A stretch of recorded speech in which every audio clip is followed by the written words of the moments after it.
સરસ્વતી ચંદ્ર ભાગ 1 સોનાનું પાંજરું। નમસ્કાર મિત્રો અને સ્વાગત છે તમારું ગુજરાતી ઓડિયો બુક્સ પર। તમારી પાસે ક્યારેય એવું બધું જ હતું જે દુનિયાની નજરમાં સફળતા કહેવાય? મોટો બંગલો, ગાડીઓ, બેંક બેલેન્સ, નામ, પણ છતાં શું ક્યારેય તમને એવું લાગ્યું છે કે તમે ખાલી છો, કે આ બધું હોવા છતાં કંઈક ખૂટે છે? શું ક્યારેય તમે સોનાના પાંજરામાં પૂરાયેલા પક્ષી જેવો અનુભવ્યું છે? આજે આપણે એક એવી જ વ્યક્તિની વાર્તા શરૂ કરવા જઈ રહ્યા છીએ। એક એવો યુવાન જેના પગ નીચે દુનિયાભરની દોલત હતી, પણ જેની આંખોમાં આખા બ્રહ્માંડની ઉદાસી હતી। આજે આપણે શરૂ કરી રહ્યા છીએ ગુજરાતી સાહિત્યનો એ મહાગ્રંથ, જે માત્ર એક નવલકથા નથી, પણ એક યુગનું દર્પણ છે। શ્રી ગોવર્ધનરામ ત્રિપાઠી લિખિત અમર કૃતિ સરસ્વતી ચંદ્ર। આ 15 ભાગની યાત્રામાં હું તમને લઈ જઈશ 19મી સદીના એ સમયમાં જ્યાં જૂના આદર્શો તૂટી રહ્યા હતા અને નવો સમાજ આકાર લઈ રહ્યો હતો। તો ચાલો શરૂ કરીએ આ સફરનો પહેલો અધ્યાય। ભાગ 1 સોનાનું પાંજરું। વાત શરૂ થાય છે મુંબઈ નગરીથી।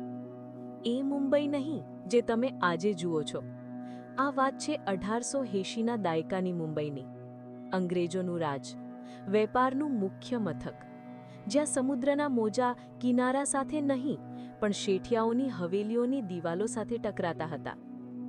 આ જ મુંબઈના મલબાર હિલ પર એક ભવ્ય હવેલી છે, શેઠ લક્ષ્મીનંદનની।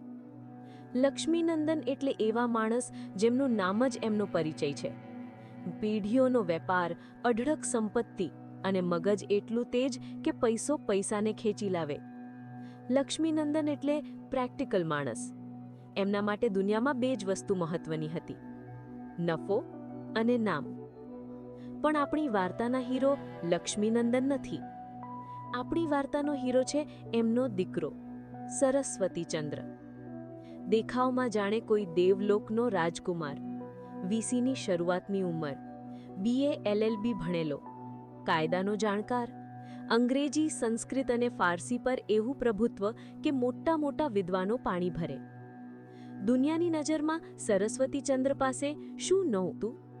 પિતાનો કરોડોનો બિઝનેસ, રહેવા માટે મહેલ જેવું ઘર અને ભવિષ્યનો એ એકમાત્ર વારસદાર। પણ સરસ્વતીચંદ્ર ખુશ નહોતો। એને આ બધું બંધન લાગતું હતું। જ્યારે એના પિતા ઓફિસમાં બેસીને હિસાબ કરતા, ત્યારે સરસ્વતીચંદ્ર પોતાના ઓરડામાં બેસીને શૈલી, કીટ્સ અને સંસ્કૃતના શ્લોકો વાંચતો। એ તત્વજ્ઞાન વાંચતો। એના મનમાં એવા સવાલો ચાલતા જેનો જવાબ એના પિતા પાસે નહોતો। જીવનનો અર્થ શું? આ પૈસા કમાઈને શું મળશે? શું માણસની કિંમત એના બેંક બેલેન્સથી જ થાય છે? આજની ભાષામાં કહીએ તો સરસ્વતીચંદ્ર અને લક્ષ્મીનંદન વચ્ચે એક મોટો જનરેશન ગેપ હતો। પિતાને દીકરો નકામો, આદર્શવાદી અને અવ્યવહારુ લાગતો હતો, અને દીકરાને પિતાના ધંધામાં, એ પૈસા કમાવાની રીતમાં રસ નહોતો। પણ આ સંઘર્ષનું મુખ્ય કારણ માત્ર વિચારોનો ભેદ નહોતો। આ સંઘર્ષનું મૂળ હતું એ ઘરમાં રહેતી એક બીજી સ્ત્રી, ઘુમાન, સરસ્વતીચંદ્રની અપર માતા। તેની સાવકીમાં સરસ્વતીચંદ્રની પોતાની માં ચંદ્રલક્ષ્મી એના બાળપણમાં જ મૃત્યુ પામી હતી। એના પછી લક્ષ્મીનંદને ઘુમાન સાથે લગ્ન કર્યા। ઘુમાન સુંદર હતી, પણ એનાથી અનેક ગણી વધારે મહત્વાકાંક્ષી અને સ્વાર્થી હતી। ઘુમાનનો પોતાનો એક દીકરો હતો, અને એ નહોતી ઈચ્છતી કે લક્ષ્મીનંદનની આટલી મોટી સંપત્તિનો સિંહાભાગ સરસ્વતીચંદ્રને મળે। એના માટે સરસ્વતીચંદ્ર આંખના કણા જેમ ખૂંચતો હતો। એણે ધીમે ધીમે પિતા પુત્ર વચ્ચે ઝેર રેડવાનું શરૂ કર્યું। એ લક્ષ્મીનંદનના કાન ભંભેરતી। જોયું? એ કહેતી, જુઓ તમારો લાડકો દીકરો, તમે પરસેવો પાડીને આટલી મિલકત ઊભી કરી, અને એ છે કે ચોપડામાં મોઢું નાખીને પડ્યો રહે છે। એને ધંધામાં રસ નથી। આ બધું ડૂબાડશે એક દિવસ। એ તો સાધુ થઈ જશે। મારો દીકરો હોશિયાર છે, એને આપો બધું। રોજનું આ ઝેર, રોજની આ કચકચ. આજની ભાષામાં કહીએ તો સરસ્વતીચંદ્ર એક ટોક્સિક એટલે કે ઝેરીલા કૌટુંબિક વાતાવરણમાં જીવી રહ્યો હતો. એ ઘર જે બહારથી સોનાનો મહેલ લાગતું હતું એ સરસ્વતીચંદ્ર માટે સોનાનું પાંજરું બની ગયું હતું. એ ગુંગળાઈ રહ્યો હતો. એના પોતાના ઘરમાં એ એકલો હતો.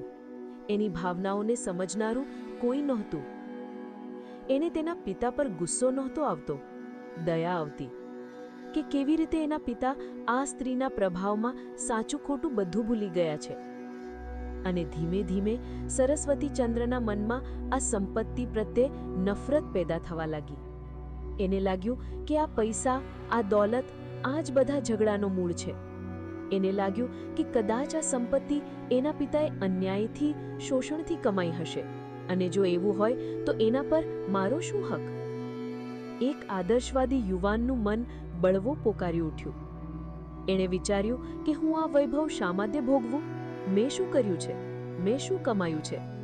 હું માત્ર લક્ષ્મીનંદનનો દીકરો છું, એ જ મારી લાયકાત? ના, મારે મારી પોતાની ઓળખ બનાવવી છે. મારે મારા પોતાના પગ પર ઊભું થવું છે. મારે સાબિત કરવું છે કે હું માત્ર કોઈનો દીકરો નથી, હું પોતે સરસ્વતીચંદ્ર છું. એના મનમાં ઘર છોડી દેવાના વિચારો આવવા લાગ્યા.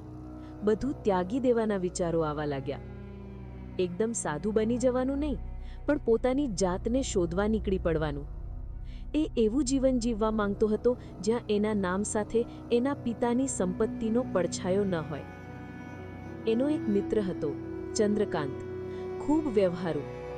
જ્યારે સરસ્વતીચંદ્રએ તેને આ વાત કરી ત્યારે ચંદ્રકાંતે માથું કૂટ્યું. તું ગાંડો થઈ ગયો છે સરસ્વતી, ચંદ્રકાંતે કહ્યું. આ બધું તારું છે, આરામથી જીવ. શા માટે તારે સંઘર્ષ કરવો છે? દુનિયા સંઘર્ષ કરે છે આ બધું મેળવવા માટે, અને તારે આ બધું છોડી દેવું છે? મૂર્ખામી બંધ કર. પણ સરસ્વતીચંદ્રનું મન હવે કોઈની દલીલો સાંભળવા તૈયાર નહોતું. તેનું મન ત્યાગ માટે, આ પાંજરામાંથી ઉડાન ભરવા માટે તત્પર થઈ ચૂક્યું હતું. તેણે લગભગ નક્કી કરી દીધું હતું. હવે બસ એક જ કારણ હતું જે તેને રોકી રહ્યું હતું. એક જ બંધન હતું જે તેને આ ઘર સાથે, આ દુનિયા સાથે બાંધી રહ્યું હતું. એ બંધન પૈસાનું નહોતું. એ બંધન હતું પ્રેમનું. અને એ પણ કેવું પ્રેમ? એક એવી યુવતીનો પ્રેમ જેને એ ક્યારેય મળ્યો નહોતો. એક એવી યુવતી જેનો ચહેરો એણે ક્યારેય જોયો નહોતો. એક એવી યુવતી જેનું નામ હતું કુમુદસુંદરી. કોણ હતી આ કુમુદસુંદરી? અને કેવી રીતે સરસ્વતીચંદ્ર એને જોયા વગર પ્રેમમાં પડ્યો? શું આ પ્રેમ તેને આ પાંજરું તોડીને ઉડતા રોકી શકશે? કે પછી આ પ્રેમ જ તેના ત્યાગનું સૌથી મોટું કારણ બનશે? જાણવા માટે તમારે અમારી સાથે જોડાવવું પડશે ગુજરાતી ઓડિયો બુક્સની આ સફરમાં. આગળના ભાગમાં આપણે જોઈશું ભાગ 2, અક્ષરોમાં બંધાયેલો પ્રેમ. જો તમને અમારી આ રજૂઆત ગમી હોય, જો સરસ્વતીચંદ્રની વાર્તાનો આ પહેલો ભાગ તમારા દિલને સ્પર્શી ગયો હોય, તો આ વિડીયોને લાઈક કરવાનું ભૂલશો નહીં. સરસ્વતીચંદ્રના આ સંઘર્ષ વિશે તમે શું વિચારો છો? શું આજની દુનિયામાં પણ આવા સરસ્વતીચંદ્ર હોય છે? તમારા વિચારો અમને કોમેન્ટ સેક્શનમાં જરૂર જણાવજો. અને હા, આવનારો બીજો ભાગ ચૂકવા ન માંગતા હો તો અમારી ચેનલ ગુજરાતી ઓડિયો બુક્સને અત્યારે જ સબસ્ક્રાઇબ કરો અને પેલું બેલ આઇકન જરૂર દબાવજો, જેથી અમે જ્યારે પણ નવો ભાગ અપલોડ કરીએ તમને તરત જ જાણ થાય. મળીએ આવતા એપિસોડમાં. ત્યાં સુધી આવજો.